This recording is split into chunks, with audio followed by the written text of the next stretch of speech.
Hello and welcome to this special series of Ingram Micro's B2B Tech Talk podcast, Coffee with Women in Tech, with your host, Harpreet.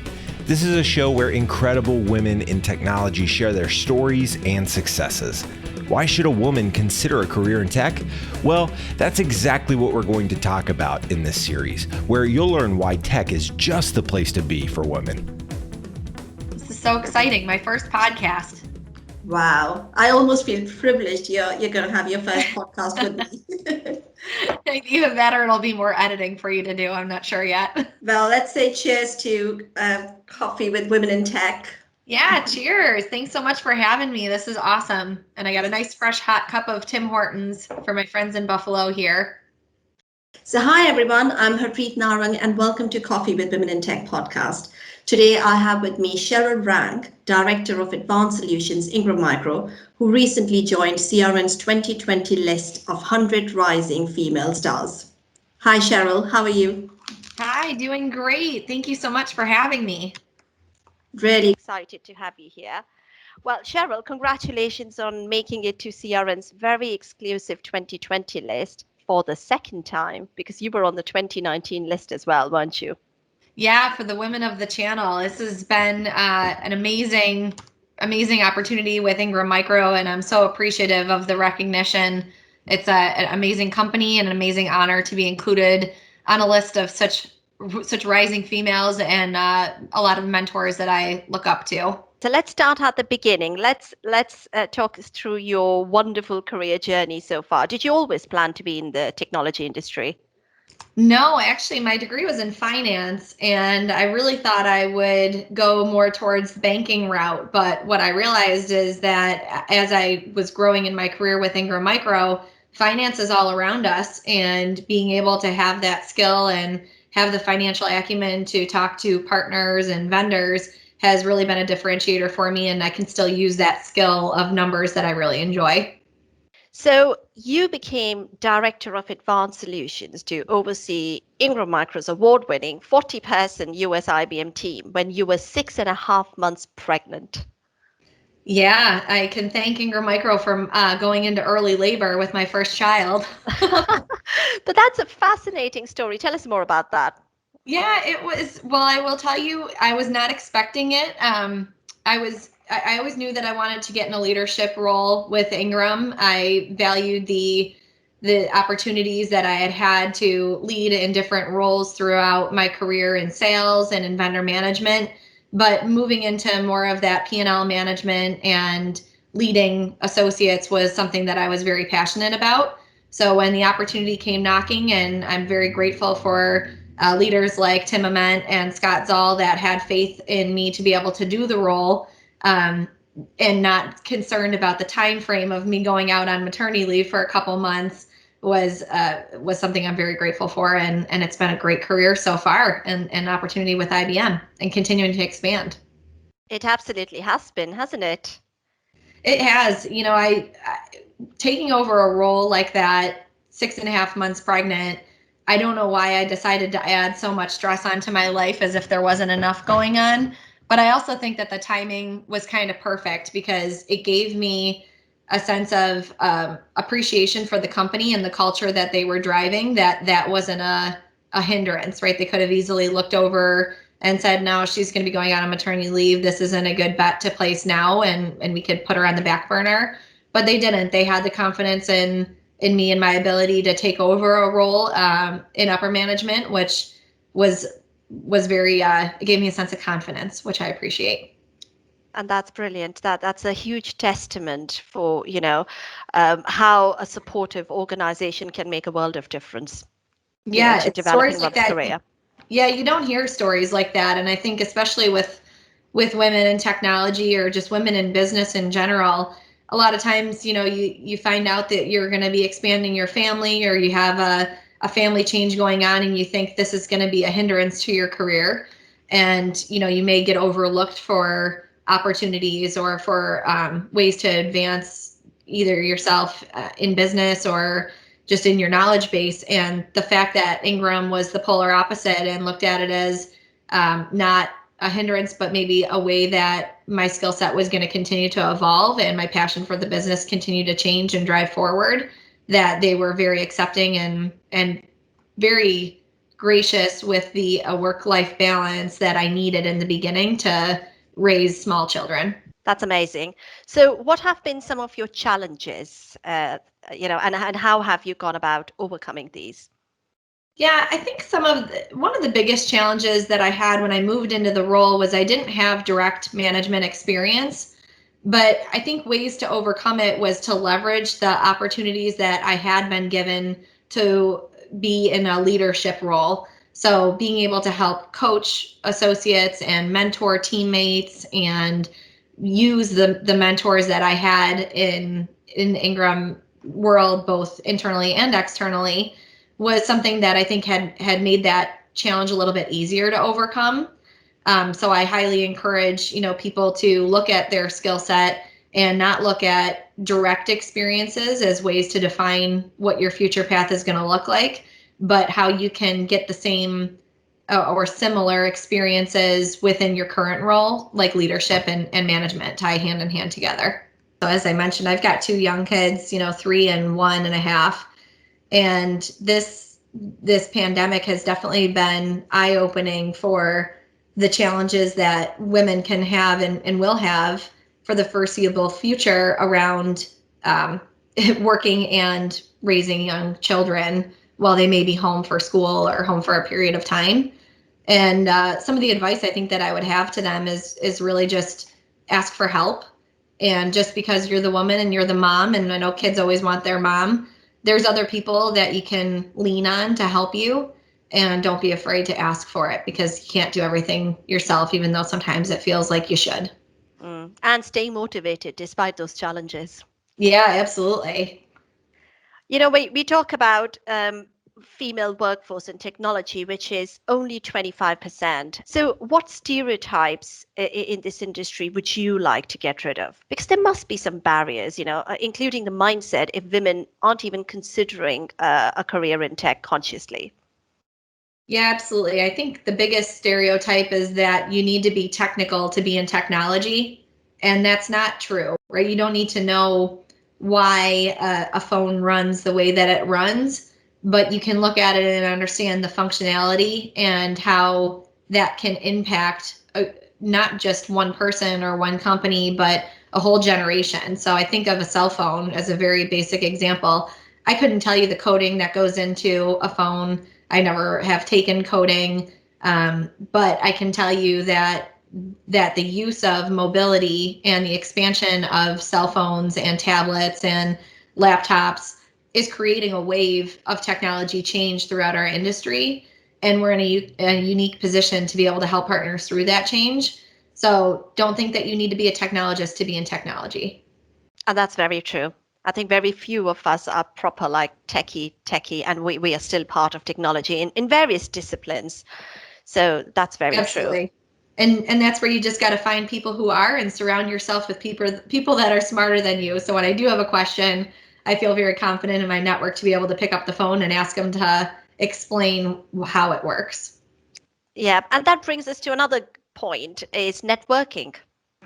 So how important do you think is networking? I mean, not just in technology, but generally speaking in your, developing a strong career path. Oh, absolutely. Networking is huge. I actually think that that's one of the more important pieces of any role that you have in your life, because being able to leverage your network and find people, it not only creates a personal connection, but it also creates a business connection. So I'm a huge fan of social media platforms like LinkedIn. I think that being able to walk down the hallways, when we were able to walk down the hallways and meet new people and see new faces, is just a way to make yourself more approachable. And it's also a way to make sure that people around you know what you're looking for in your career, and people want to help. I love helping associates when that they want to come to me for advice.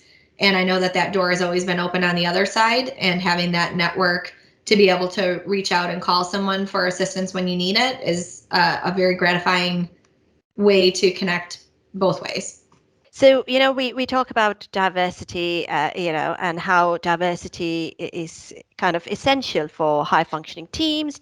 What, in your opinion, can be done more of to kind of encourage more women to be part of this industry? I think it starts with making sure that our young females, so at school ages and moving through, I don't know if it starts with my own daughter as an example. She's only 18 months, but she can figure out how to turn on an iPad and how to pick a baby shark video on YouTube. And I think encouraging that self motivation and that they can be a part of technology and understand where they have a place, I think is just something that we need to continue to educate children on. So making sure that they have the same opportunities. If they don't have an iPad, how do you get technology still in front of them at a young age where it strikes some curiosity and they recognize that there is a pathway to them to get into this field. Exactly. And kids these days, I mean, they're born with phones in their hands, so It's unbelievable. It really is how quickly they learn how to swipe. exactly. Exactly. Yeah, even before they've started talking, they can use the phone. It's true. Yeah, she doesn't talk, but she knows how to work a tablet already. It's ridiculous. Yes. And I think the role organizations play, like, for example, supporting women, as in your example, to more leadership roles and celebrating women in technology, like the CRN 2020 list. These are all ways of kind of, encouraging women to grow their careers within this industry so that they stay in this industry. Absolutely. I mean, we're not going to get there each individually. We have to get there together. So the more as you rise, you pull someone up with you is the way that we're going to keep that string going of bringing women through the channel. So, yeah, absolutely. And I think going forward, it would also be even how we recruit, as well, identify those transferable skills. You are actually, trained and educated in finance, but, and you've moved to technology. yeah, and I think there's room for all sorts of backgrounds within the technology field. If you're a teacher, that doesn't mean that or you have a teaching degree doesn't mean that you need to be a teacher. You could be an educator in technology, giving an example or demos to customers. You could help associates, learn and be educated on sales motions. There's so much that is transferable skills from various backgrounds that people are studying that it doesn't mean that you have to go down one specific path. The career opportunities are endless, especially with a giant company like Ingram. Yes, absolutely. So, being a woman in technology, what would you say is the best thing about working in this industry? To a woman outside, why should she consider a career here? So for me, I think that women are endlessly curious, right? They want to know why and they want to know what's next. And why technology is because it's constantly changing. So the why of why something is the way that it is today is not going to be the same thing that you're talking about tomorrow. So there's an endless opportunity to learn and be educated. So I feel like women are always very curious, right? They're always questioning and want to understand, and this will always keep that mind going. Technology Yeah, is ever changing. absolutely. I agree. I agree. Yeah, and it's fast paced. I mean, we as women, we don't like to sit still, right? You get us home, especially I don't know about anyone else during the pandemic, but you can't just sit at your computer all day. All of a sudden you realize, well, you're also doing a load of laundry and then you're cleaning something else while you're on a call and you're prepping dinner and you're constantly multitasking. And that's a skill that women have always excelled at, is being able to multitask. And technology gives you the opportunity to do that all day long. Yes, absolutely. And I love the pace of this industry, to be honest. Mhm. Yeah. Oh, me too. Yes. So, Cheryl, you are an inspiration to many women. But who inspires you or has inspired you in the past? I know you spoke of mentorships and mentors you worked with. Oh, there's so many. I mean, within the Ingram walls, I mentor with a few women, Jenaniah, who I believe was on here, as well as Sabine Howest, Sandy May, and Daniela Rosa, who leads our Latin America division. But even externally, I think that there are more and more women entrepreneurs out there, and getting to hear them and their stories of how they took a small idea and transformed it into a company is really inspiring. So I know Jessica Alba is a great example. She is one of the women that I follow, and I knew her as an actress. But what she did is when she became a mother, she realized that there was an opportunity to get more organic diapers and baby line out there, and she created a whole brand around Honest that's now carried at many big distributors, and you would never know that it's her, but she saw a need in the industry and found a way to fill it. So I think just women like that being more entrepreneurial has been a big inspiration to me to have that mindset. Fantastic. And what advice would you give to women who want to be part of the technology industry? How can they go about it in terms of, any training or taking those first steps? Well, first I would say just take the step, because a lot of times we overthink things. Women are less confident, right, in those decisions and want to make sure that we check all the boxes. And part of my advice would be, don't worry about it. You don't need to check every box. Just give it a try. And you can always change. And if you're going to fail, you fail fast and recognize what you liked and what you didn't like and keep moving. I mean, I don't think that anyone needs to be stuck in one role for the rest of their lives unless you choose to be that way. So as far as education, though, I mean, communication is always going to be huge.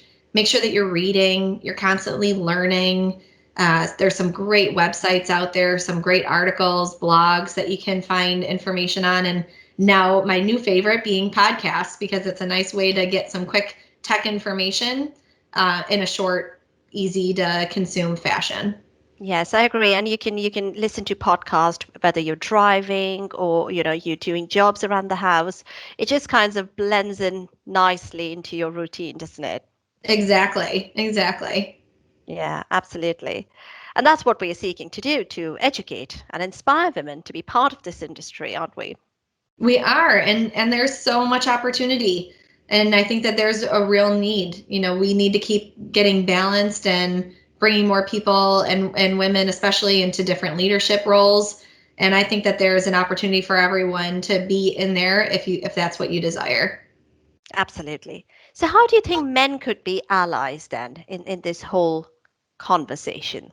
Yeah, I've been extremely fortunate within the Ingram walls and the IBM walls that I work with very closely, along with some of the other vendors, to always feel supported by the men that are around me. I think that they recognize that you can bring a different skill to the group and a different perspective that they might not be thinking. So my encouragement to men would be to keep doing that, right? Keep asking for a different opinion from a woman, because they will see things a little bit differently than another person that's just like you. And I think that can go a long way in having a more well-rounded strategy or a well-rounded approach to a conversation, even, because we can just look at it through a different lens. And I would say the same goes for women, to make sure that you're also leveraging your male counterparts to give you that same opinion. And together we can find ways to communicate even better. Absolutely. Taking them along on the same journey as well. Yep, absolutely. Don't be Right. afraid. Absolutely. So, Cheryl, if you could time travel, what advice would you give to your younger self?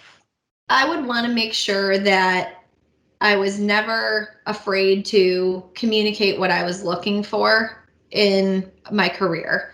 And I think I developed that a little bit later, and I still was able to move very quickly within the organization, but making sure that I was being vocal and helping others around me with that same structured approach will just make it a lot clearer. You don't have to do a lot of sidestepping or, standing on the sidelines, but taking the opportunity to learn and then be vocal around what you want to do and confident that you can do it, then that'll just make it go a little bit faster even. Is there something else we as an industry could do to kind of invite more talent from outside? Yeah, I think we need to keep engaging earlier and earlier. So younger and younger in schools before we do a good job, I think, at the college level, starting to get in front of universities. But as an industry, I think we got to get into middle schools, elementary schools, and really start talking about what the career opportunities look like in technology to get to them a little bit sooner. Because that way, once they start to get into high school, or they start to get into college, they realize that that's an option. I think a lot of times we just didn't even know that that was an option. I didn't really think about technology as a business until I was in it.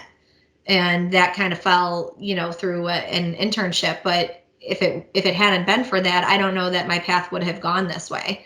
So I think the more that you can get to kids younger and talk about technology careers, will be building that future generation of people coming into the workforce. I absolutely agree, because education is a key piece here, because if you don't even know that opportunity exists, how do you even consider it? Exactly. Yep. It's so true. Well, Cheryl, it's been a great pleasure to have you on this podcast. Thank you for joining me today. Yeah, thank you. I really appreciate it. This has been awesome, and I look forward to seeing more and more from your podcast series come out. I look forward to that as well. And thank you to everyone for listening. Bye for now. Bye. Thank you for listening to this special series, Coffee with Women in Tech, from B2B Tech Talk with Ingram Micro. This was hosted by Harpreet Narang. Tune in again to listen to another great story. To not miss an episode, subscribe today in your favorite podcast platform.